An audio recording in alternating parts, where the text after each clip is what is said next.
another video. Hello everybody, it's me, Man Alone, and welcome to my YouTube channel. I've been doing solo RPG related YouTube videos on YouTube since about 1971 and still going strong, so glad that you found your way here. Today is episode 2 of the Waffle Cast, and for those who are not yet in the know, I used to do a fair amount of waffling at the beginning of my videos, sometimes also at the end, sometimes in the middle as well. I used to have a real problem with this, and as Mitch Hedberg would say, I used to do it. I still do, but I used to too. But at least the idea of the Waffle Cast was to try and you know, compartment sort of quarantine the waffling to a single video, so as to minimize the odds of a waffling outbreak, so that not all of my videos were filled with my endless meanderings, because you can't do that on YouTube. You just got to get to the point. If I don't get to the point, I'll never get my advertising, and I really do want to get. I would love to get Downy fabric softener. I think that would be a good sponsorship. I would love to get Olive Garden. I would do Red Lobster, but only the Cheddar Bay biscuits. Let's see. I wouldn't do some things. I wouldn't do. I wouldn't do ads for. I guess the only thing I wouldn't do ads for is Canada. So today we're going to talk about a variety of different topics that are solo RPG related and solo RPG related. Just to give a little bit of a rundown, and we definitely will derail from this itinerary, but this is at least the idea at the outset, is talk about my progress on converting Symbaroum to a solo game. I am extremely interested in Symbaroum, fascinated, one might say. I went a little purchase crazy, and in addition to the core rule book, I also went ahead and got the monster codex, and I also went ahead and got the GM guide, and I haven't gotten the advanced players guide Well, I got the PDF of it, though, just to be completely honest with everyone, especially my solo RPG and RPG buying life coach, Maxwell. One of the things we said we were going to work on is honesty. And so, yes, I'm being honest that I do have these 3 books. And I also have the Advanced Player's Guide in PDF, because I wasn't too drawn to the Advanced Player's Guide right away, but then I realized that it has some important information in there that I may need regarding other classes of player characters. So we're going to talk a little bit about that. We are going to talk about a game system that I've always been really interested in, but have never really played as much. And I think as I was going through Symbaroum, I was like, this has like a very similar feeling to another RPG that I played, and I couldn't put my finger on it. But it turned out the reason I couldn't put my finger on it is because I had never actually played Trophy Dark, but I have read it many times. And then I remembered that Trophy Dark actually had some other books. There's Trophy Gold, which is less of like a horror, more of a traditional, you know, role-playing game setup, which I don't have. I'm not certain if I'm interested in that yet. But I also went ahead and got Trophy Loom.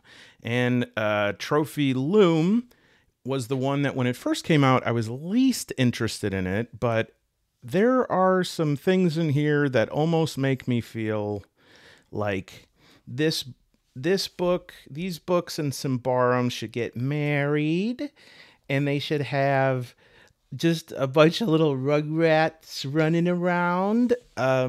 as my mother would say, when are you going to have some Rugrats running around? We don't know, but we're going to wine, dine, romance these books, see if they're a match.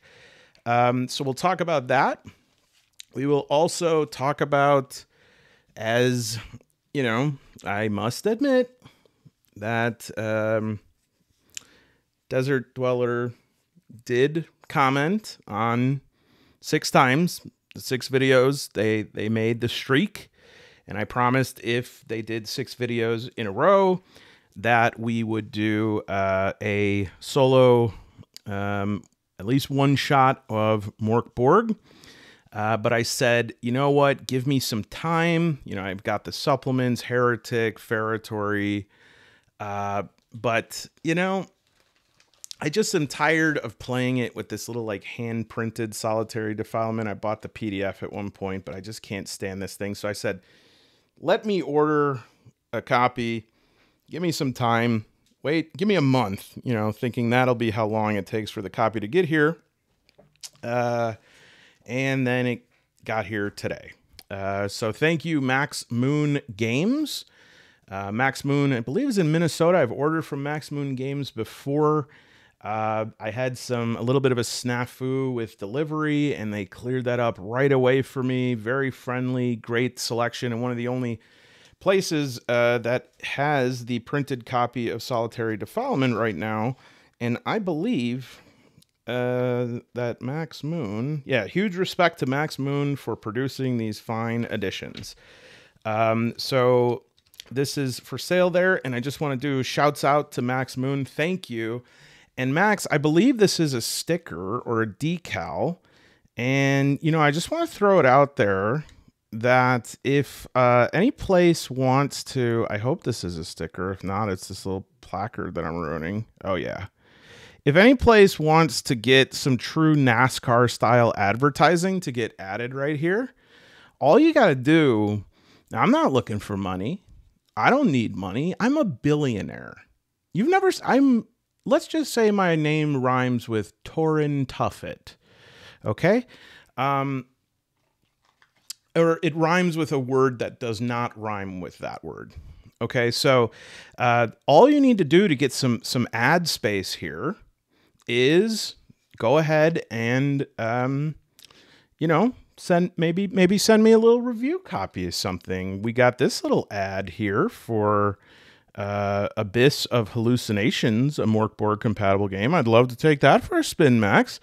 And Max, I can see you being in, let's see, K6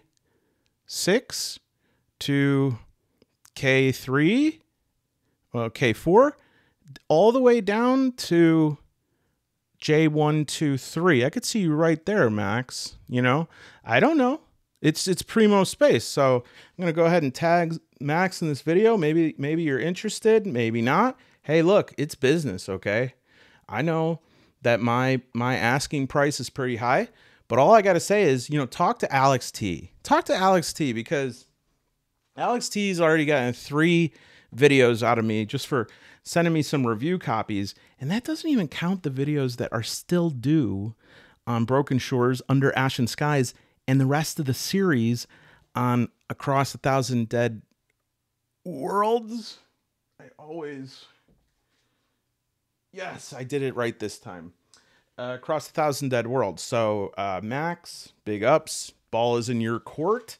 But for real, thank you for sending that so quickly and resolving everything. And, you know, if you don't want to send me anything and that was kind of weird, just ignore it, Max. You know, it's just, I'm just being silly. So we will talk about that, and I did say by the end of the month. So at some point in May, we will do a solo. We'll get maybe some minis going here for Solitary Defilement. Solitary Defilement is actually an awesome system that makes use of a little bit of Mork Borg, a little bit of Iron Sworn, and it still maintains that special Mork Borg je ne sais quoi. I remember long ago when I was just a young lad, I was sitting here when I first got Mork Borg. I remember being on an airplane, solo playing this. The person next to me had no idea what I was doing. I was paging back and forth here. And I also had Eat, Pray, Kill, which is like the hunting guide for Morkborg, in which it has like different things that you could hunt in different lands. But boy, we've grown up since then, because I believe that Eat, Pray, Kill is actually in Ferritory? I believe so. Yep, page 8. Oh, yeah, and that's looking slick. So Eat, Pray, Kill. We have Inside Ferritory now. So we'll use all these books and, you know, maybe, oops, drop that again. Maybe an add-on. Oh, sorry that that's in frame again. I'll just put that there for now. Right now it's not stuck. It can go away at any time. But if I were to peel it off, think about that. Just right there, Max. Okay, sorry, Max. If you don't want to send that, that's fine. You know, it's just, you know, I'm just being in character. Don't worry about it. So yeah, what else can we do with this Morkborg thing? I've wanted to play this. I've wanted to use this in play. Let's see if we could put this to use for once. Yes, I'm unfolding it again. I know everyone's already seen it. I mean, it's like a comic, I guess, no? No, it's got like agility, DR14, or fall into the sludge pit.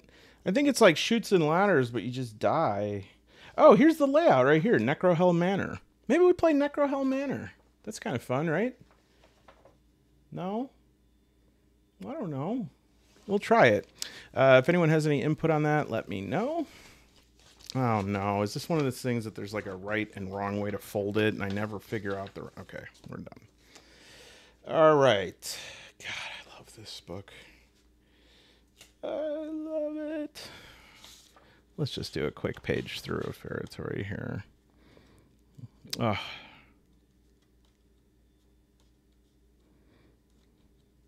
Gorgeous. Okay, sorry. All right, so Desert Dweller solo. It's coming. Just relax. It's going to be there. And as I have been talking about every time, this is Johan Noor. And of course, that is the graphic design and art. And then if we look in Symbaroum, we have graphic design, Johan Noor, in every single one of these. So the Monster Codex is new. Let's take a look at that. We'll page through Trophy a little bit. And at any time, if you just want to fall asleep or, I don't know, sue me, you can do, you're free to do anything you want right now, but I'm just going to go through these a little bit. We've already talked about the core rule book, but I just want to talk about some things that I've discovered. So to bring everyone up to speed, I haven't been satisfied with any of these solo options available for Symbaroum. And, oh, somebody just commented, where did I get those improvised weapon cards? And just so maybe you'll watch this video so I don't forget, those improvised weapon cards are actually, they come in the Dragonbane starter set, which is one of the prizes available for, that will be resolved on May 13th. Those are from the Dragonbane starter set, if you want to grab those. So, all right. So what I've been trying to do with Symbaroum is I've been trying to adapt it into my own solo play. All right. There are 4 core books for Symbaroum. Now, keep in mind, there's 2 Symbarums. There is Symbarums and Ruin of Symbaroum, which is a 5e adaptation. Not interested, but thank you. And the 4 books that we have are the Core Rule Book, the Game Master's Guide, the Monster Codex, and we also are going to have the, let's see here, Advanced Player's Guide. Okay, so those are the 4 core books, and there are, I think, 6 campaign guides for this. there adds some new archetypes in the Advanced Player's Guide, the Hunter, Warrior, Mystic, and Rogue. They allow you to play as different races. And if you did not know, if you're like, Elf, isn't that a core race? No, not in the original game. In the original game, you could play as a human, a changeling, a goblin, or an ogre, I think it is. Yeah.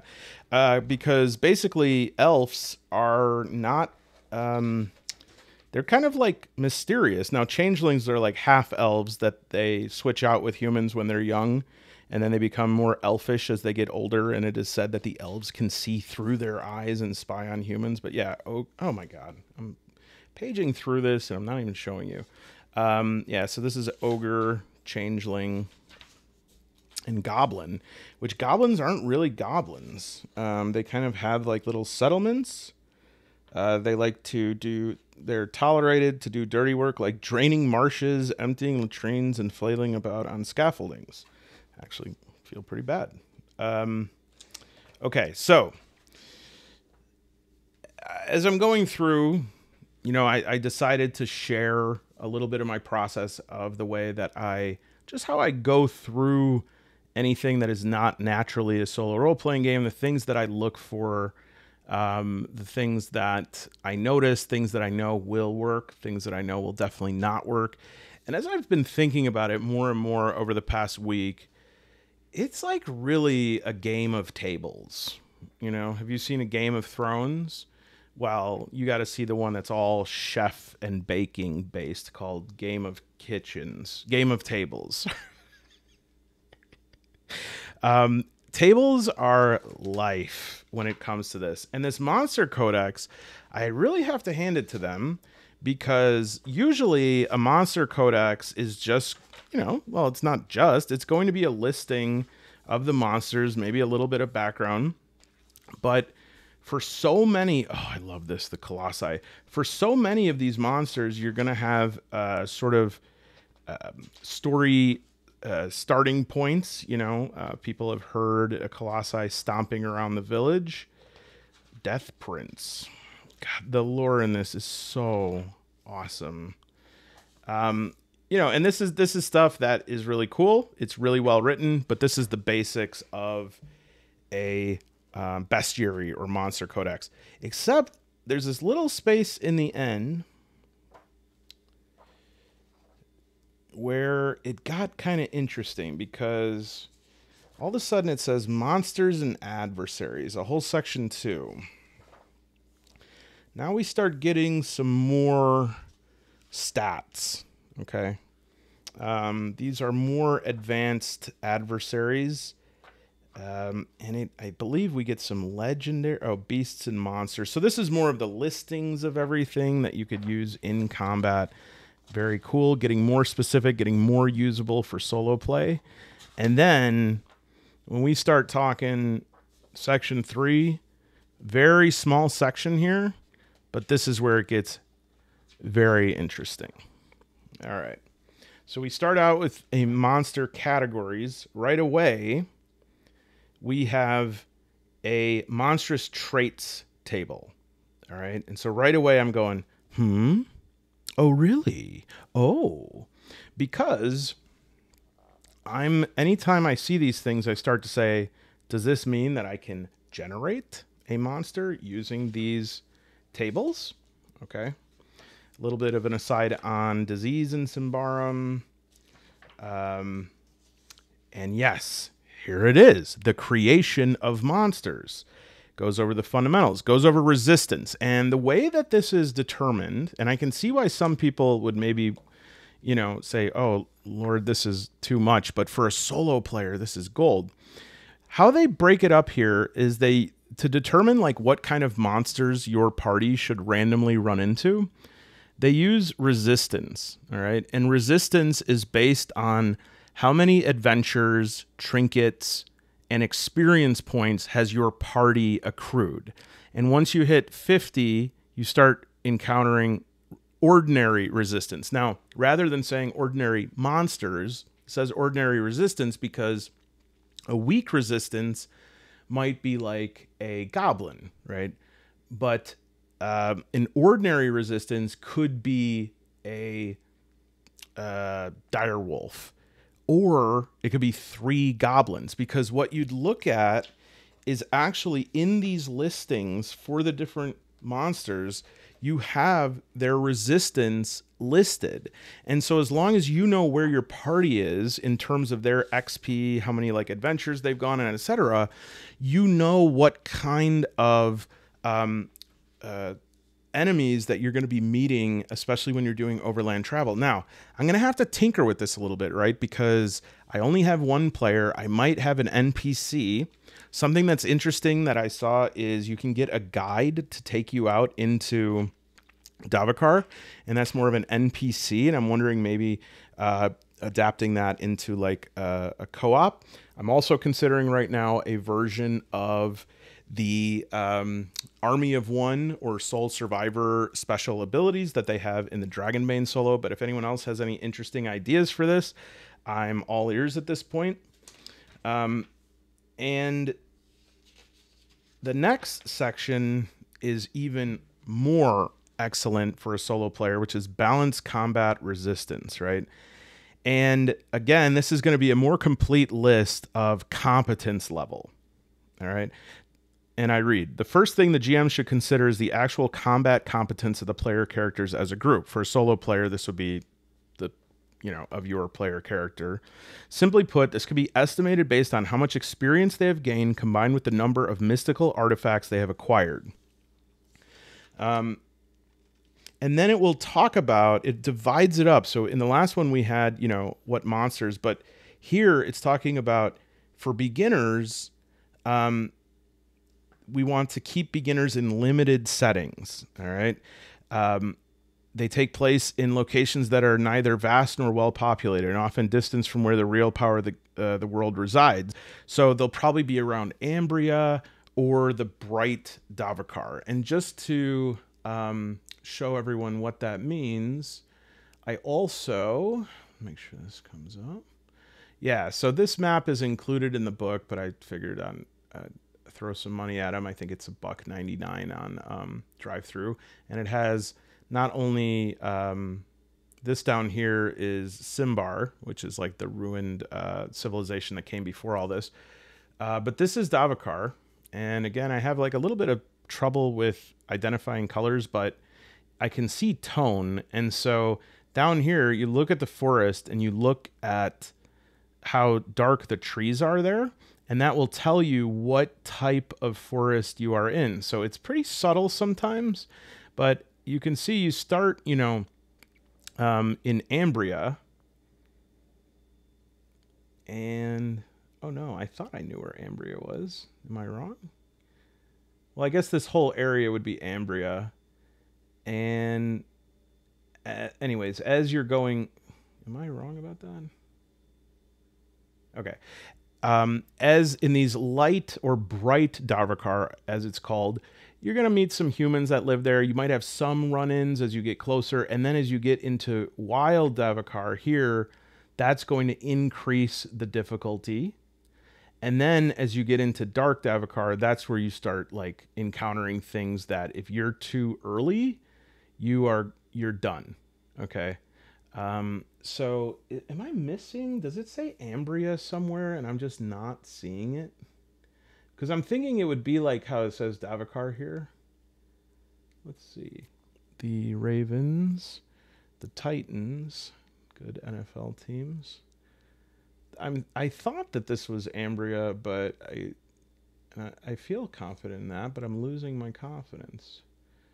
That's me in the corner.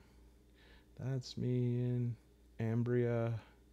Yeah, so basically you're going to have like the barbarian hordes over in this area, but as you get further in, the elves protect the forest, and they have what's called the Iron Pact, which they say they can kill a human on sight for coming into areas they shouldn't be in. All right. We'll get to that soon. So this will guide me as I'm solo playing, and I was even thinking of like a D20 system where you add your level to the D20 roll. So say I'm on level 1 and I roll this D20, I get a 12. the table would be like 12 plus your current level. And then that would determine, what monsters what level of monsters you're going to encounter.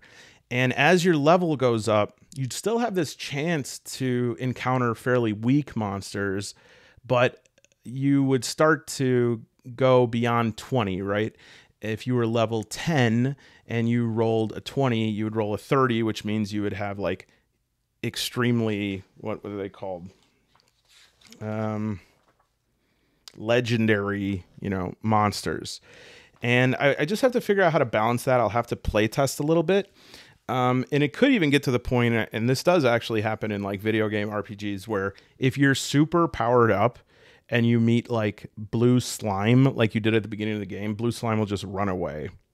So some ideas there based around competence level. Again, here we have this opposition and experience, competence level and resistance. So now, not only is this broken down into what is the competence of your party that you're able to sort of calculate based on experience, mystical trinkets, but now it's like, how many monsters did I encounter if I'm a beginner? Well, say we have a GM who's deciding, is this an easy or hard encounter? And once again, we can do a D20 for that and say something like, okay, anything from 1 to 14 is an easy, and then 15 to 20, just kind of looking at the raw number on there, will be a hard encounter. And it will tell you how many monsters, well, the amount of player characters in the party. So say we just have one because we're solo playing. So there's not one weak enemy with no ordinary leader.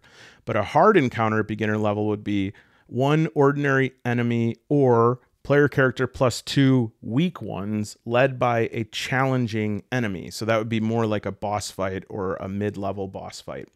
And it will just keep going up.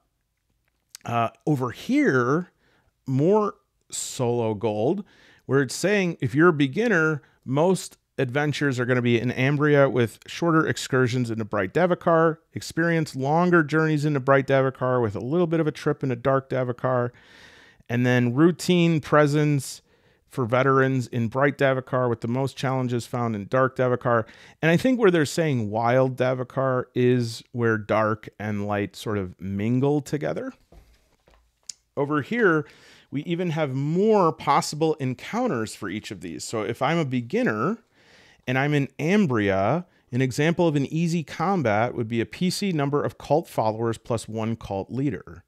So this solves in some way, or it is on the road to solving one of the biggest questions in solo play, which is, when I'm just traveling around, how do I know when I suddenly am in combat? How do I know when I've stepped into a trap? How do I know when I found some ruins? How do I know when I found a treasure? How do I know when I found an NPC? And you basically want to be able to make guides that are, there's the Andric, which, by the way, I didn't include this on the little picture here. I don't know if you could read that, but April Fools. Note that the Andric initially was an April Fool's joke and that the creature doesn't play any role in official products from Free League. Many love the creature in question, many love to hate it, so whether or not you want it to have a place in your particular game world is entirely up to you. This, of course, I think was made in 2018, and as somebody who speaks the language said, Andric is the word for duck, and a lot of times they just call ducks like drakes now, like that. So, but I guess little did they know in 2018, I think this was 2018, 2019 maybe? 2019, that Dragonbane was around the corner. It was probably an inkling in their mind. So those last pages of the Monster Codex are excellent resources already. And then just looking at the challenges here in the Game Master's Guide, there's some stuff here that I'm very interested in, and stuff here that I can't even think about at the beginning, such as these like pitched battles if you have like a big battle with lots of people. But this is actually a very, very good guide for GMs and for solo role-playing thought. It has like a lot of wisdom in here that I do not think people should sort of breeze right through because it says a lot about how to stage different missions. And it talks about even the most basic stuff that sometimes when you've had experience as a GM or a solo player, you forget, such as they have just a paragraph on like, don't create an extremely complex mission. Create an extremely simple one, because a complex one, you're constantly going to have to be working to make that work.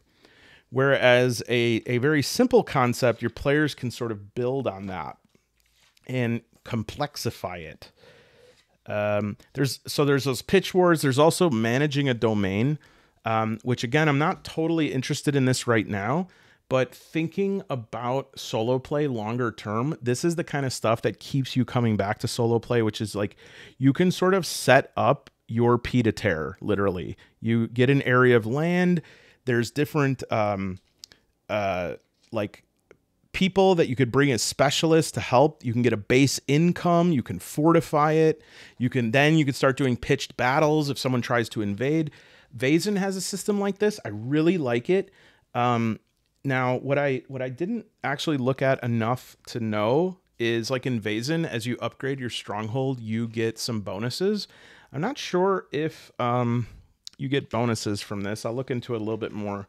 But like every day you would roll an event. You could have a military attack. There could be settlers moving in, cultist infiltration, call for aid. So this is kind of something that I would say I could see myself like playing this a little bit every day just to see how my domain's going. There's also social challenges. As the player continues to grow in experience and they're like, you know, combat is getting a little bit routine. It's hard to put a battle against them. That's going to be really difficult. You could start introducing social challenges, you know, peace accords, convincing someone, infiltration, espionage. I paid $2 for this a little while ago, and here it is. All right, so now this part of the book, I think Expeditions in Davokar is where it gets even more interesting. So we have the different rules on travel, very similar to Dragonbane in terms of like you could do a forced march. You could also in this game do a death march, which is like keep going no matter what. And this is the first thing that brought a big, unsettling, frightening smile to my face, which is orientation and misfortune. So on a daily basis, when you're out in the wilderness, you have to roll, I believe it's a presence. Well, it's an orientation test. And you use your vigilant stat, let's just say. And if you pass that, you are oriented. And when you're oriented, you have more of a chance to notice dangers. You have more of a chance to notice, you know, ruins that you can explore, etc. But if you are disoriented, then you have to roll D20.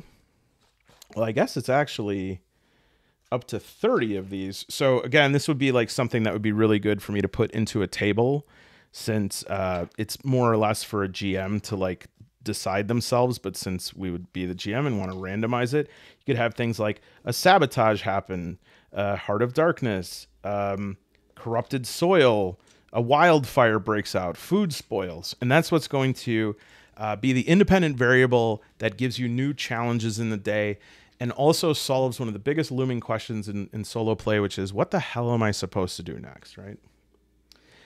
Some stuff for companions, wilderness guides. And this is where I was thinking I can generate like an NPC out of this, because they have different levels of vigilant, but there's also this thing where they can maybe not be reliable. So they might give you information that's not so good.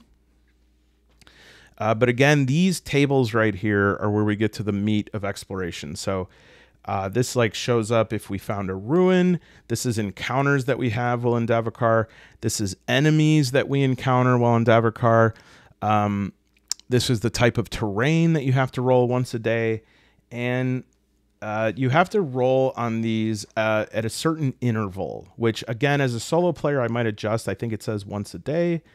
And then as you go into the ruins, there's like lots of different treasures that you can find with lots of different effects. Some of them really just have, you know, aesthetic effect maybe, but a lot of them have more than that. And then as you go into the ruins, this is the true dungeon delve, and this has even more applicable tables for every room that you go into. Who's in the room? What are the entryways? Did you encounter another group? What's their relations? Are there safeguards? Is there a guard or traps? These are details of the room, entryways into other rooms. Ceremonies. These are, as far as I understand it, they're just to like spawn adventures, but they can have like different effects from doing a ceremony, invoking dangerous magic. Your ceremony could be interrupted. They can cause like different outcomes. I shouldn't speak any more than that because I don't know. And then we have these legendary creatures. Damn. Queen Sirala Han Urel is ready to face any adventurer bold enough to infringe on her ruined citadel. Yeah, that's okay. I'm good. I don't need to be in your ruined citadel. And then a full section in the back here on enhanced rewards, which explains the fact that Thaler, which is the money in Symbaroum, and experience are interchangeable. And this is because, as they explain it, and like plug your ears if you're planning on just being a player and not a GM or not soloing. Apparently at first, money is going to be way more of an attractive option, to the point that your players are like, why would I take experience points? Experience points suck because I have to save up all these experience points to get even the slightest change in my stats, whereas I could spend just a little bit of money to get an axe, which is going to increase my attack by 3, whereas I would have to spend, far more than that to get a +1 strong. And so that makes sense. But as time goes on, and it shows like as you're at mid-career, money starts having less value. You're starting to like notice that the curve of improvement of stats from weapons is starting to level out.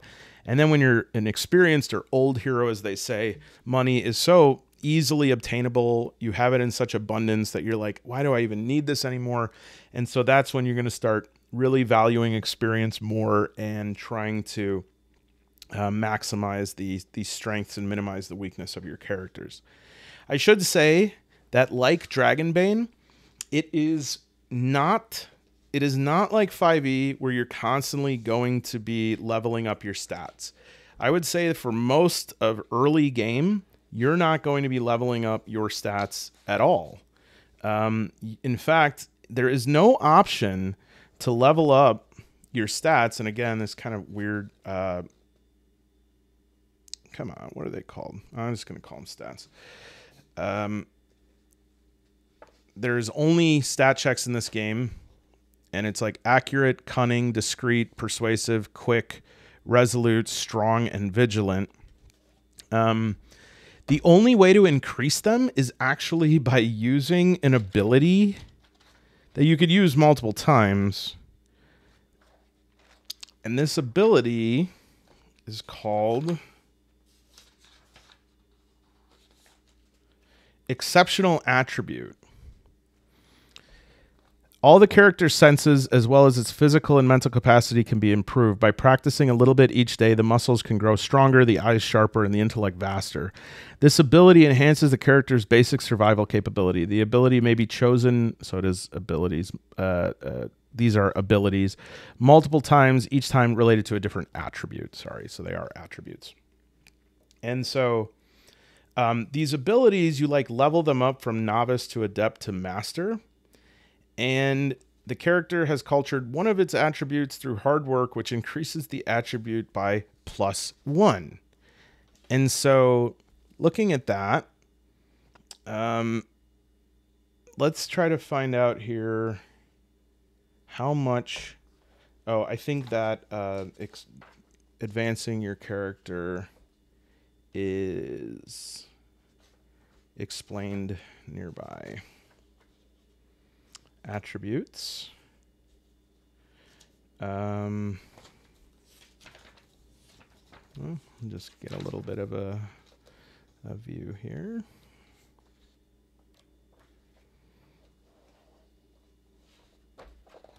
Advancing.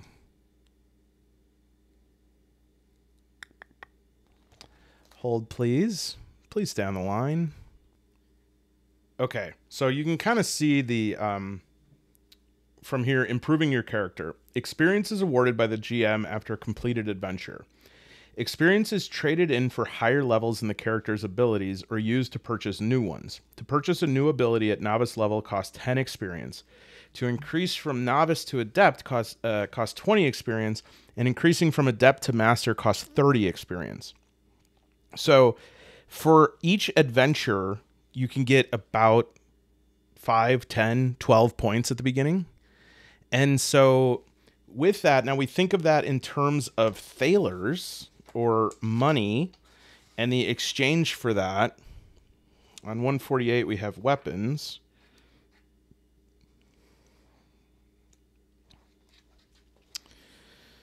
All right. A heavy weapon is going to be 10 thaler and is going to give 1d10 damage. All right. Now, I could give, I could buy +1 strong, or I could equip a weapon that potentially is going to add 10 to my attack as opposed to 1. So very early on, right, this is going to be a lot more cost effective to take gold, and that's why they're interchangeable. And in this game, it's a thaler. What do you get for a thaler, a shilling, or an orteg?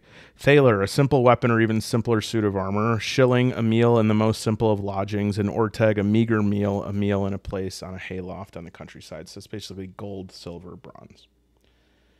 Yeah. Antidote, 1 thaler. Beer, 2 ortegs. Lots to buy here. And yeah, just from looking at it, it's like, yeah, if I have a choice to get 12 experience or 12 thaler, I'm going to take the thaler early on. That also simplifies things. What I'll have to figure out for solo play is a reasonable system for granting XP, because it can't just be at my own. I mean, it could be at my own discretion, but I don't like that. I want there to be some way, at least reasonably objective way, to determine that. The game works best, it says, when there is this like standard distribution of stats for all players in a party. So that's something I need to think about as well, is do we need to increase the stats that we use? Now, I wanted to show a couple of tools that I did find online that I think could be helpful. I personally don't love playing with online generative tools. However, there is one of these that I think is so good that I would consider it.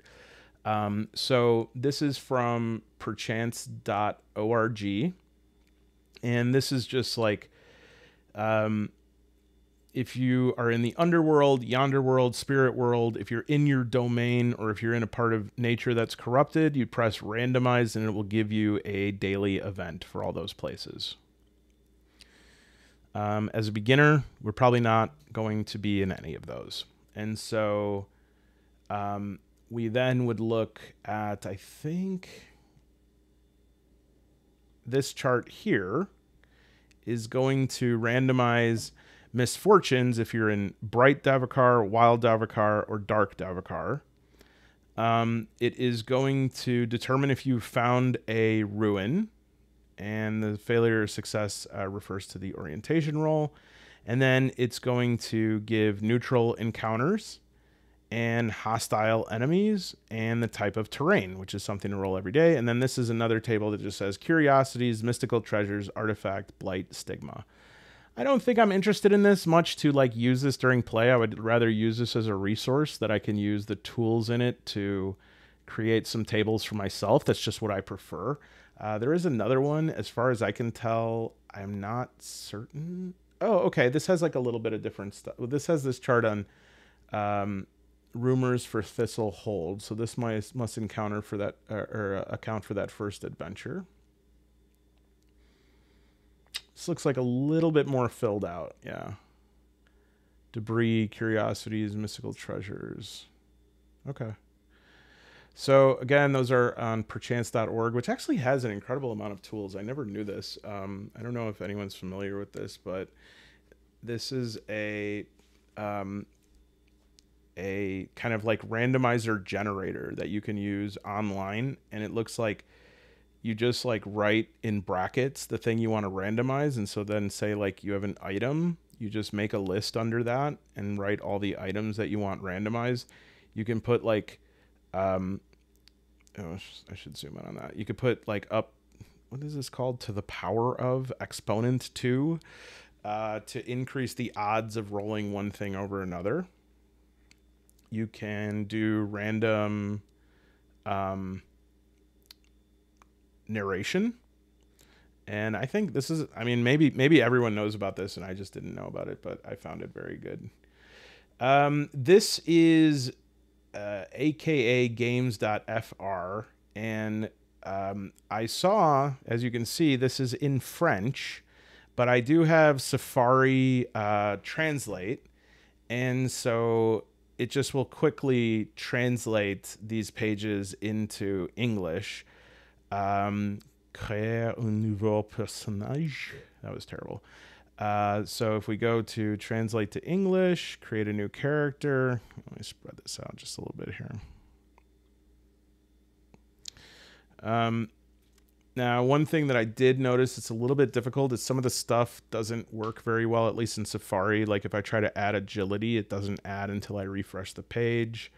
Has some drop-down menu issues, so I might try this in Chrome to see if it's better, but it's not my favorite anyways. But yeah, there you go. Yeah, like I typed alone.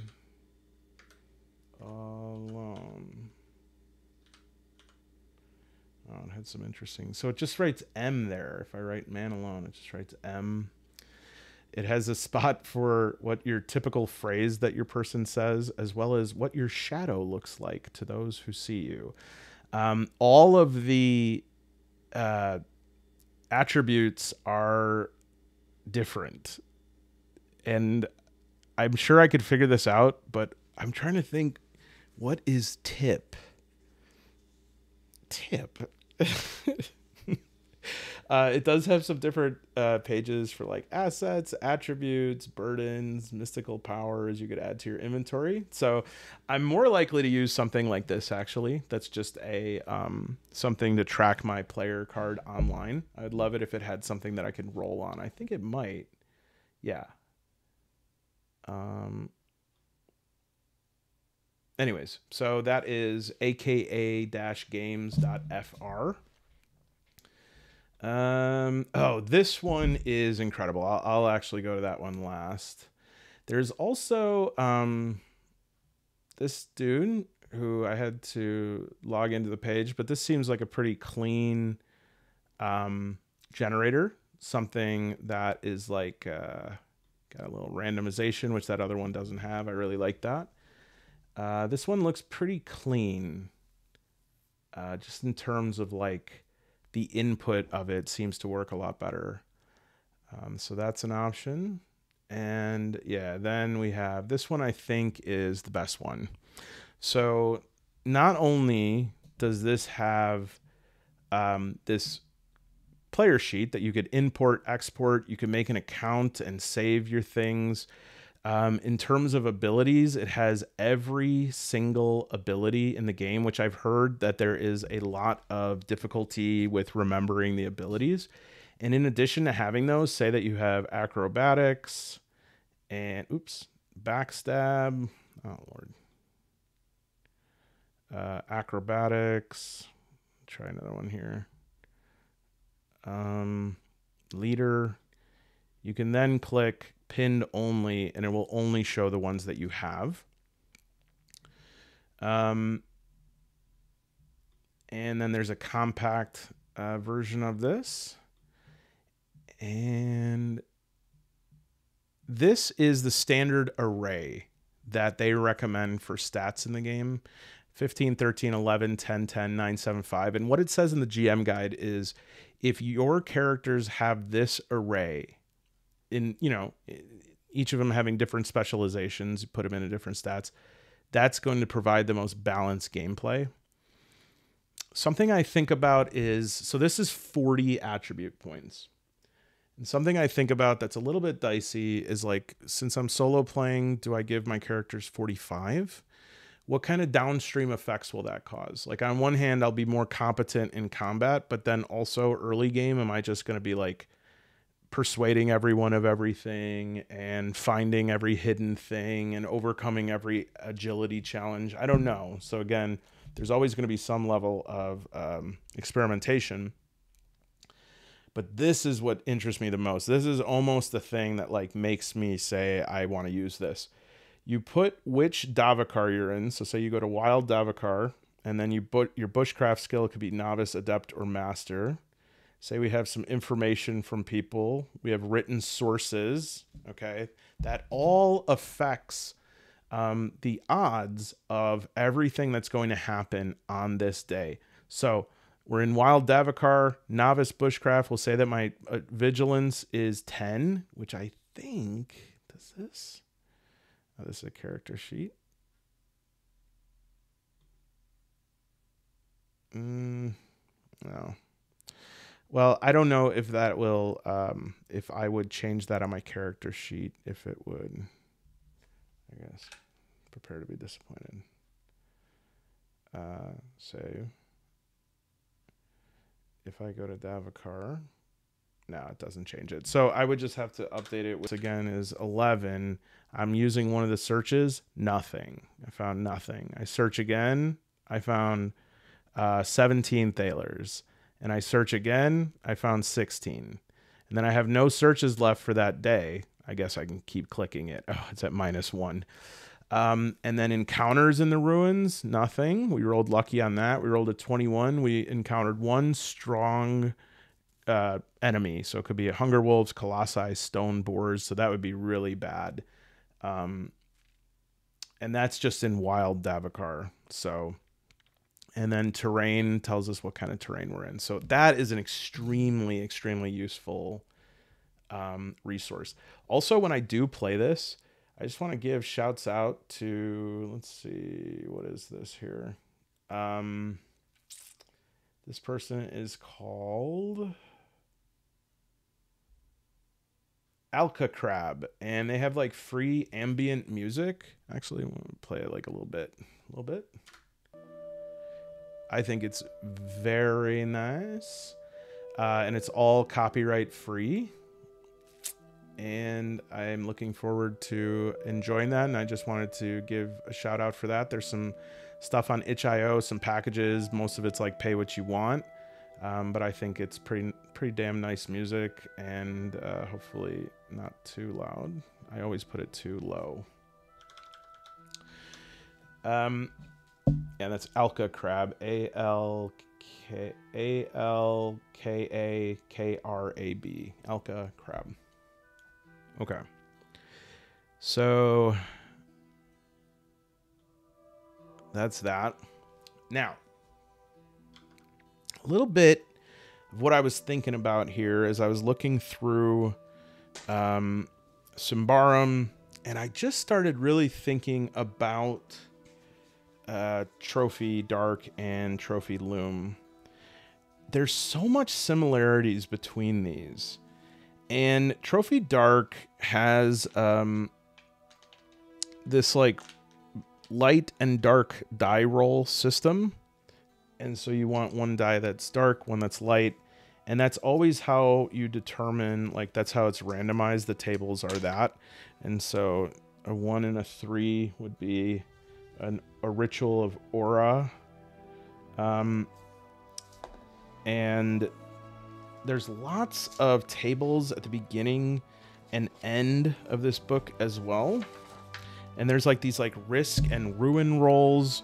So I've always, random tables and generators. I've always been interested in this, but I just never played it. In fact, in my city once, there was like some people trying to get a group together, and I was not able to do that. But essentially, this game is very similar, at least to a specific part of Symbaroum, which is going out into Davakar to look for like treasure and look for ruin. And the whole point of this game is you have these incursions. Now, these can be used as a funnel for Trophy Gold, which is more of an Expanse classic role-playing game. The Flocculent Cathedral. Across the bottom of the page on all of these are just like these little ideas. A broad, shallow pond filled to capacity with foot-long koi, each with a thick mottled coat of slimy, multicolored moss covering it like fur. Just these like ideas to enrich the encounter. Conditions that you can get. And temptations. Lots of different options here and environments. Tomb of 10,000 Dreams. So these are all the different incursions, which would be like equivalent to campaigns. And the more I looked at this, I was like, damn, this is like really looking like it was almost... I said, I wish there was some direction here on if they had like on incorporating Trophy Dark into another game, because it is its own system. And then all of a sudden I see on page 32... there's a section on incorporating this, using this with other games. All right. While Trophy Dark was designed as a self-contained game to play in a single session, it can also be connected to ongoing campaigns of other fantasy games. Trophy Dark works well as an interlude between campaign arcs or modules and is particularly appropriate for laying the groundwork for an upcoming adventure. It could be a flashback, a funnel, a framework. And I guess like the Scoundrel's Quarter is where you start. And this would kind of be like maybe an Ambria. And I'm like, this is really good, these pre-written campaigns. But I'm like, is there something that I could use to just like generate hooks? And then I'm like, oh yeah, Trophy Loom is specifically like a system agnostic game. And then I open it and I'm like, holy shit. If I turn this map this way...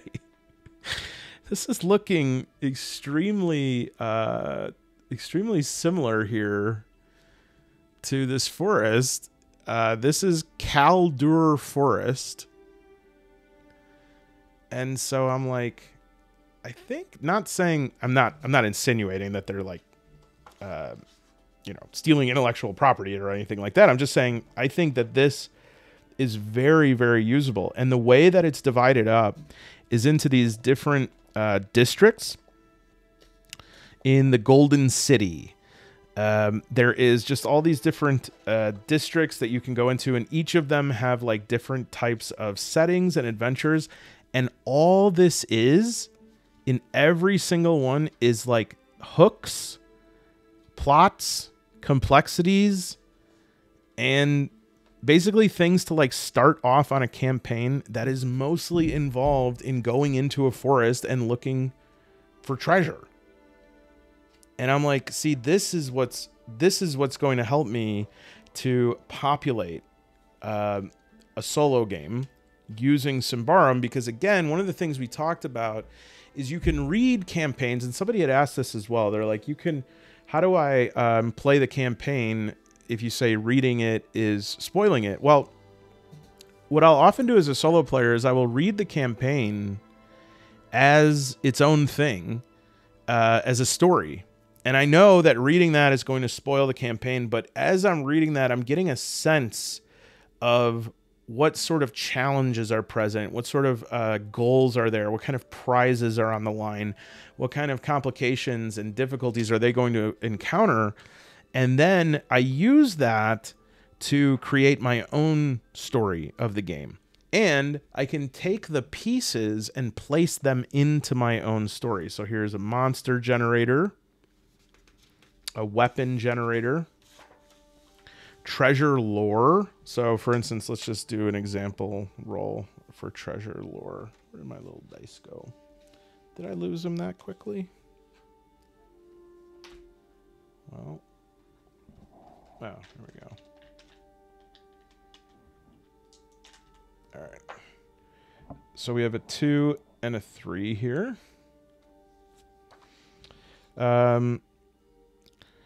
History, myths, or rumors which might be learned through research or questioning. So the treasure lore we just got is, this treasure was claimed as a prize in contests of athletics and beauty during the summer games of the Swirling Court.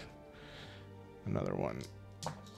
3 and 2. Is that what we just did? Oh, no. This treasure was offered and promptly rejected in early negotiations with the Fae, which is in Symbaroum also has that. Useful treasures, 2 tables of that. Decorative and ornamental treasures. False treasures, unlikely places of discovery. And then as you're going through each of these places, this is pretty awesome here. The Green Battalion. The Green Battalion are soldiers who lost their way in the woods and cannot seem to leave it. It has started to extend its shoots into them. Ivy crowns their rusted helms, and little mushrooms grow from the soft and rotted halves of their bills and halberds. They live in a fever dream of war and may see anyone they meet as comrade or enemy. Their families in the villages miss them. And so then this list of monstrous signs, wards, and calls. Simple words of protection requiring only common items ready at hand. 5 and 6. 5. Place a true volcanic stone in one's mouth and do not speak. Unfamiliar calls or sounds, creaking like a cellar door or old tree under pressure. And so if we just go to the forest here, monsters of the woods, all right. What monster do the locals say live around here? This is an excellent adventure hook right here. 5 and 2. The Tree Fisher. The Tree Fisher is a brawny, goblin-like creature that dwells in forest's upper canopy. Its arms are massive from brachiating around all day, while its legs are bowed and tiny. It fishes on the forest floor, casting down a rope with a hook to drag something up into the canopy for its supper. Ever turned around to see that your companion was no longer behind you? The Tree Fisher probably got him. And so, you know, I go, oh, well, great. Is there a Tree Fisher in, you know, Symbaroum? No. But what you do, because we're playing alone, we can take the time that we need. I'm going to look through the monster codex and say, is there something in here that is going to be equivalent to that? And Troll Shadow might be good. The Whip of Prios, 124.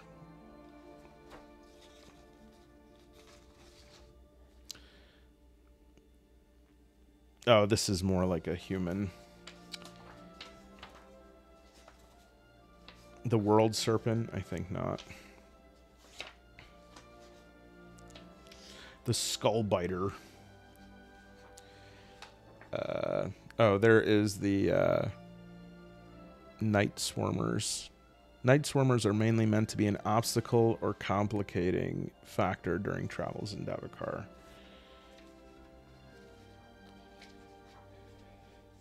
Oh, here we go. The Marlet. The tracker proved to be worth her salary. She caught the scent after a mere afternoon in the woods. Judging by the tracks, it was a relatively small marlet, but big enough to make a splendid cape. So that's a marlet. Okay, the masterful hunter called Marlet by the clanfolk is described as a reptilian beast larger than a man.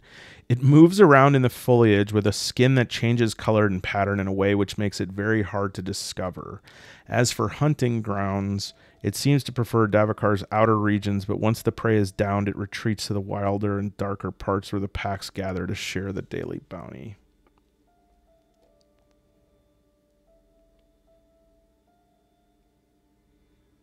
So great. I could say, all right, that's a Marlet. And then I'll just substitute all this stuff in for that adventure setup. But also, this Monster Codex has these adventure setups. So now, this is a lot of different options here. I'm not necessarily going to put all of this into tables that I'll be able to like make random rolls on and generate all this. In actuality, what I'll probably do is have tables that are like, that are divided by, okay, if you roll on this, you get an abomination that is weak. Their resistance is normal. And then I will just find, you know, then I'll do a monster list from, you know, those qualities. I'll list those out, make another D20 or D66 table. And then it'll say, okay, I landed on whatever, King Toad. I bet King Toad is pretty tough. Oh, it's an ordinary, yeah. So if I rolled up something that was an amphibian beast that was ordinary resistance, then I would roll again on a table that I'm going to make, and I would bring up King Toad, and that would be my encounter. The things I need to figure out is balance. I need to figure out if I want to do an NPC, if I want to try to do a whole party. That could be fun, could be challenging. If I want to modify the stats, if I want to modify the monster stats, if I want to add some abilities that make it easier for solo play, I don't know. But I'm curious what you think. If you have an idea about this, please share it below. Again, congratulations, Desert Dweller Solo Gaming. You got it. We'll be doing Solitary Defilement. And just, you know, I'd never admit it on camera, but I'm kind of excited about it because it's been it's literally been like maybe 2 years since I've played this. So we'll do some hunting, and I'm certain that our character will either deliver someone or experience a miserable death. And in Morkborg, we love to see it. The last thing I just want to point out in the core rulebook, and I hope this doesn't take forever and a day to track down. I saw this last time, but reviewing it today, let's just say I'm digging it a lot, is mystical powers, no. Equipment, no. Players rules, no. Could it be? Right here. Quick guide for combat in Symbaroum. So not a lot of surprises here other than the fact that we're not going to be looking through long lists of skills or anything like that. We're going to be using attributes, but it looks like these talents are going to, or abilities are really going to take center stage here. So we'll have to figure out a way to manage that. We'll have to look through them, but I'm feeling pretty committed to this. I've got a couple irons in the fire right now. I'm finishing up my Dragonbane solo adventure. I really wrote myself into a corner on it, so I'm trying something new to free me up with that. Still working once I'm done with that, I want to attempt a smaller, compact, another like 25-page game that I have an idea for. Those that gave me feedback on Museum of Humankind, please know that that is something that will be brought to completion eventually, and you will still get updates on that. And I thank everyone for the feedback on that. It definitely informed the Pocket Quest game that I made, but I still think that that is an idea worth exploring. I have 5 games that are shelved right now, and so now that I'm done with a big thing at work, I'm sort of like able to get my head above water and make a plan for this summer, which I am going to be doing NaNoWriMo in July. I'm going to attempt to write a novel in July, and so we'll see how that goes. But yeah, lots of fun, exciting things. The one thing I wanted to say is I was trying to figure out why there was so much Fallout stuff happening and why every Fallout game was on Xbox Game Pass and featured on the front page. And it had been a while. I had never tried Fallout 76. It's actually a lot better now if you played Fallout 76 on Xbox or whatever. Before, when it first came out, apparently it was terrible. I'd seen a lot of reviews for it, and it's quite playable now. They've added NPCs and stuff. But I then discovered, it's just probably old news to a lot of you, that this is a show that is on Amazon Prime, and surprisingly, unlike every other show that has come out in the last 5 years, it's actually not bad. As far as I know, I watched 1 episode of it. And then I was like, God, you know, with the special system in Fallout and so many like the boons and stuff, the special system being like strength, perception, endurance, charisma, intelligence, agility, luck. I was like, that has to lend itself so well to tabletop. And then I see, lo and behold, Fallout has this tabletop game available, and it's a Modifius 2D20. And I almost bought it. And I may still buy it just because I am just curious about how the adaptation went. But the reviews I've seen have pretty much indicated that it is a mess. It's like a total mess. It is too many ideas trying to do at once, a lot of marketing interference, which is always the threat when you borrow from an IP, which is a shame. I hope they can figure that out, because I think having Fallout in a tabletop RPG format would be a hell of a lot of fun. I've decided that I'm going to wait on Sundered Isles. Obviously, I love Ironsworn, Starforge, things that Sean Tompkin puts out. I love hearing about people playing like high seas games. I love watching them. I do not enjoy playing them as much. And so I had to have this conversation with myself where I was like, I'm buying this a little bit because of FOMO. I will eventually get it. I'll probably get the PDF. I may get the game if I see it in a game store, but like it's really hard. I mean, there are so many Kickstarters a week, and I know some of you feel the same way. Wow, that is a very loud siren. I'm gonna pause for 1 second. Hear that? Wow, that was very close. What was I saying? Yeah, I do have to draw the line in some places. I actually like felt bad just because I enjoy Starforge so much, and I'm just not that interested in the genre.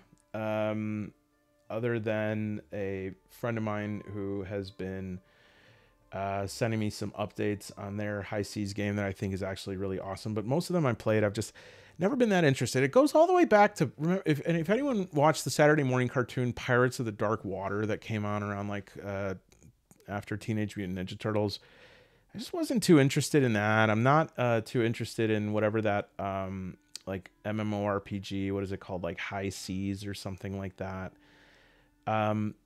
So I didn't do that one. I do have Forbidden Psalm End Times Edition coming.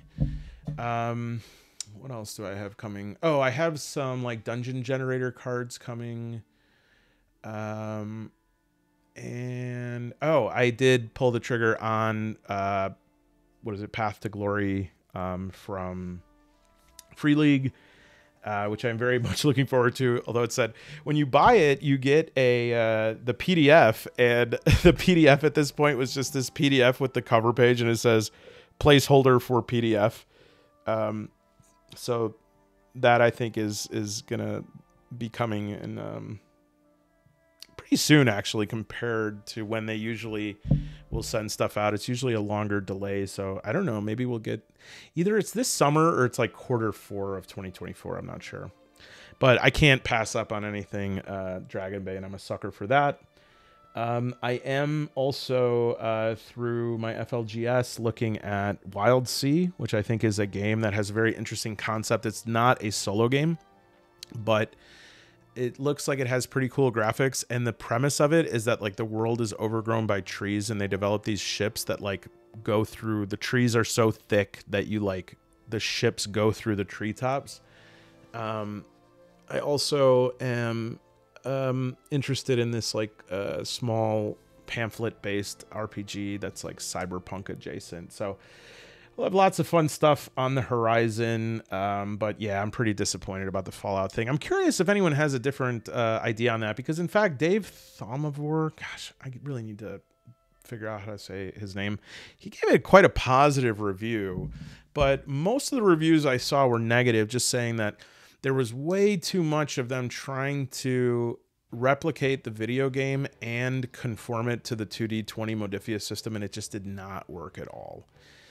And so I'm just curious from anyone who has actually played it. I'd also like to hear what you all are interested in. Thank you to whoever gave me the heads up of a new 4AD campaign. It was actually, I looked at it. I think it was pretty affordable online, like $7.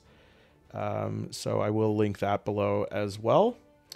And I think that's about it. So hopefully I'll keep doing forward progress on this Symbaroum thing. If anyone has any ideas, feedback, feel free to write it in the comments. But otherwise, hope you have a great rest of the week. And I'll probably see you again soon with a non-waffling video. If you watch this whole thing, the password below of what we'll write in the comments that nobody will understand is just write, without any context, your feelings on Velveeta cheese. Okay. Bye, everyone. Or I guess see you soon. Unless, I don't know, if there's like a comet strike or something, I won't see you soon. But most probably there.